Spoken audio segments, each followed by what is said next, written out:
So ayan mga kumarites, ito yung ganap namin kanina dahil tapos na nga kaming mamalengke ng aking darling at dito naman siya kakain sa may paresan. Dahil nga dun sa isang kinainan namin, dun sa may Riles ay wala ng tinda, sarado na. Maaga kasing nauubos yung paninda nila dahil nga masarap ang timpla ng kanilang pares. Hindi naman ako kumain dito sa paresan dahil nga bumili ako ng palabok at saka puto sa bayan. At habang kumakain nga yung darling ko doon ay nakita ko nga ito sa tapat. At syempre na-curious naman si Aling Kumarites kaya naman tumawid nga ako at bumili nga ako. Ang tawag nga dito ay frozen taho. At titikman nga natin to mga kumarites pag uwi sa bahay kung masarap. Dito nga pala yan mga kumarites malapit sa may community. Kaya naman kung makikita nyo to ay bumili na rin kayo at nang maitry ninyo. Ang sabi nga ni ate ay para nga lang daw tong gelatin. Kaya naman pagdating sa bahay ay tinry ko na agad. Kagabi ko pa daw suot to. Hindi naman siya maglalaba. Ito talaga yung sinot ko para diretso na sa palengke, hindi na ako magbibis kasi ako din naman yung maglalaba ng damit. Gusto ko panlabahin kung magpapalit ako. O, diba? At least, isa ng suotan. Ganon din naman, ako din naman ang maglalaba. Bumili ako mga kumarites ng palabok sa bayan. Hindi pa kami nag-aalmusal nung kami na malengke. Bumili ako ng palabok. Magkano to? 35 pesos. Tapos, puto. Yung putong mocha. Mukha. Mocha. 10 pesos. Mukha ka. Anak ka, gusto mo? Mocha na puto? Palabok. Okay siya. Ano mo? Ba't diamond? Diamond talaga. Kumain na pala si Tito Jen. Naalakay ko sana. Lagyan natin ng kalamansi. Tapos, mga kumarites, doon sa pinagkainan ng aking darling ng pares, may nakita kong ganito. Taho. 35 pesos siya. Ewan ko kung masarap. Na-curious lang ako. Nakatikim ka ng ganito? Na-curious lang ako kung anong lasa niya. Buksan natin. Tapos may kasama siyang ganito. Wala namang kasamang sago. Nakakataka. Wala siyang kasamang sago. Ano siya? Parang style gelatin, ganun. Tingnan natin kung masarap. Bakit walang kasamang sago? Ano lang to yung sauce. Ay, in fairness, masarap. Arnibal ang tawag doon. Masarap yung sauce. Yan eh.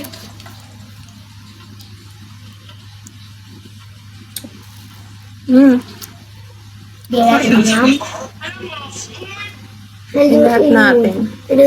Masarap yung arnibal. Pero walang sago. Pero walang sago.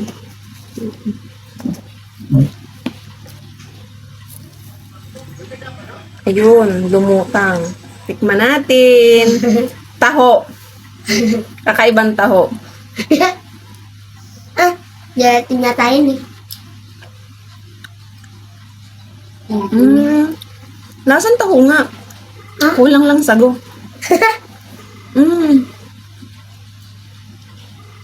Masarap. Ay, ang sago niya. Ayun, nandun sa loob. Saan? Wala naman. Ayun o. Wala. Taho. Lasan taho. Na. Lasan taho. Oo nga, parang nilagay lang sa freezer.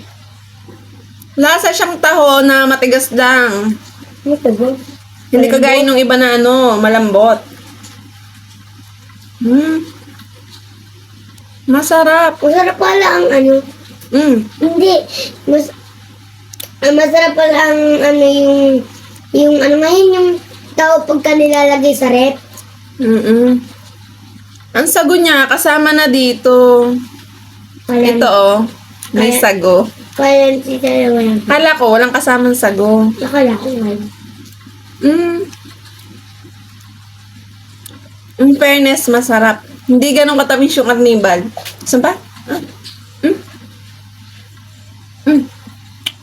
Harap, parang gelatin. Ano binili mo? Ay, naku, papang manok ang binili ko dyan. Tapos yung siomay na nung binabibili, ini-steam na, kung makugustuhan. Akin, spicy chicken nuggets ang nabili ko. Ay, papang Ang hirap mag Ha? isip ng iuulam ng mga bata. Ano muna ako? Yung siomay, hindi ka naman silog. Pag nalagyan mo ng kaunti para mo. Ang sarap ng palabok sa palengke. Ba't iba ang lasa ng palabok sa palengke? Masarap. Tawag pigi. Sino mo sa pagka... Dahil mo katapos tumawag na lang sa akin. Okay. Bye-bye. Tama ka lang. Ba't ang daming ano? Ang sarap nga ng sauce. Bal. Hindi nga ganun katamis eh. Bawal naman kay Kuya Kart yan, inuubo. Ito baka matapon. Yeah. Ah, Mag-grocery haul tayo. Umabot ng 2,000 ang grocery ko. Dapat 1,2 lang.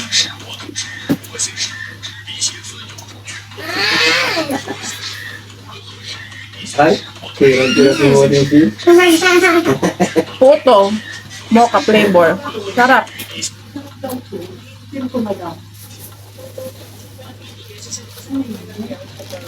Kasi pag yung ganyan, sarap dahil ko sabi niya ko kung binibila, sabi ko sa masarap.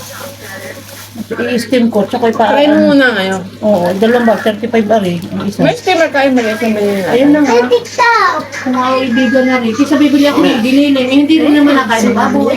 Mamaya, nakay ba sa daloy? Kakain.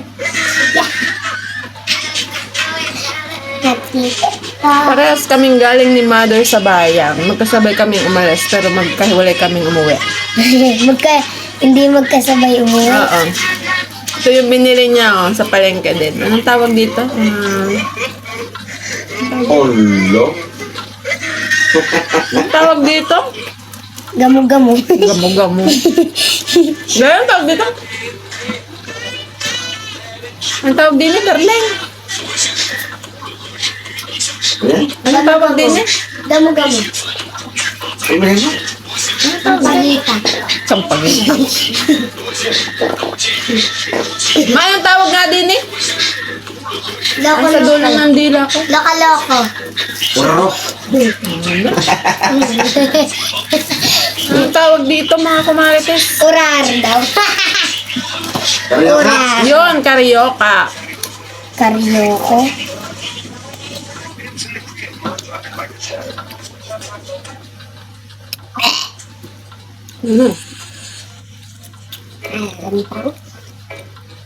Pag mo kasing durugin.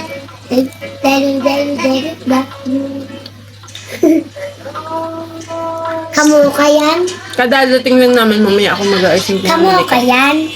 Dali kamuka yan? Kamuko? Yung puto. Oo na. Saan pa? Loko. Karyoka. Loka-loka. May loka-loka. Kamis loko. Loka-loka. Isa lang.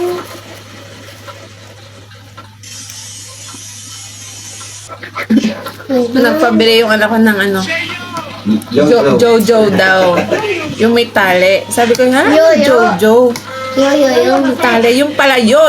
Buisit. Buti naalala ko, nung nandun kami sa bilihan ng mga gummy bear. Doon may tinda.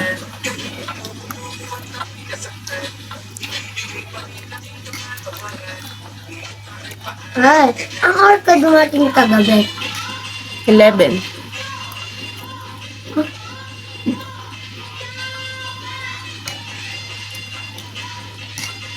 Daming effective kaya yan pag wala ng bell. Let. Na gayon. Hmm. Ay, bebe.